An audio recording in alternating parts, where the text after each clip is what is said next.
Before we begin, hit subscribe. Not for me, for you. Because what you're about to hear is the kind of truth people hide their entire lives.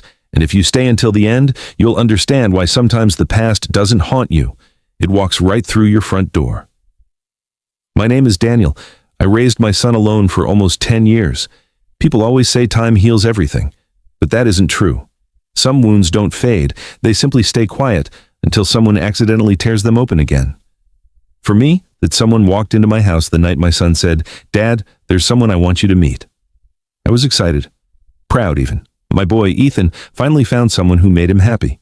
He talked about her nonstop for weeks, how kind she was, how supportive, how she understood him better than anyone. I never expected anything unusual. Until the door opened, and she walked in. Her face froze the world around me. The air left my lungs.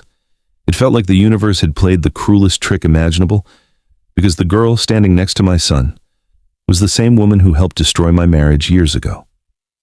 Her name was Qley. She didn't recognize me at first, but I recognized her instantly, and suddenly I wasn't in my living room anymore. I was back in the memory of the night my life fell apart.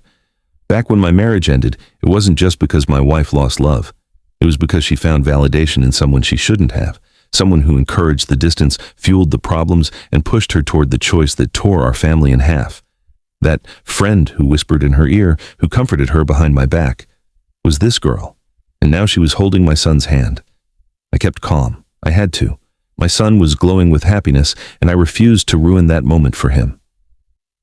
"Dad, this is Qley," he said proudly. She looked at me, and I watched the blood drain from her face. "Nice to meet you," she whispered. She knew. Oh, she definitely knew. Dinner began. My son talked, laughed, shared stories, but the room felt like a battlefield only the two of us could see.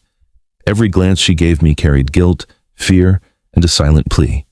She hoped I wouldn't say anything. She hoped the past would stay buried, but the past was sitting 3 feet away from me. At one point, Ethan left to take a call. It was just the two of us at the table. The silence was heavy. She finally spoke. "Daniel, I'm so sorry." I stared at her. "For what?" I asked calmly. She swallowed. For everything. For what happened with your family. I was young. I was stupid. I didn't realize how much damage I was causing. I regret it every day." Her voice cracked.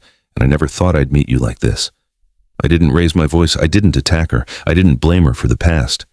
Instead, I said, the past doesn't matter to me anymore, but my son does. And if he cares about you, then we have to move forward with honesty." She nodded, tears building.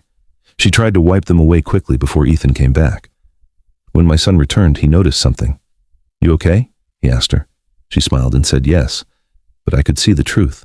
The weight of what she had carried for years was finally lifting. As the night ended and they prepared to leave, Ethan hugged me. "Dad, I really like her," he said softly. "She's different. She makes me better." I nodded. "That's all that matters to me." Qley paused at the door. She looked at me with genuine remorse and whispered, "Thank you for letting me be someone new." They left, and I sat on the couch, letting years of anger dissolve into something I didn't expect. Closure.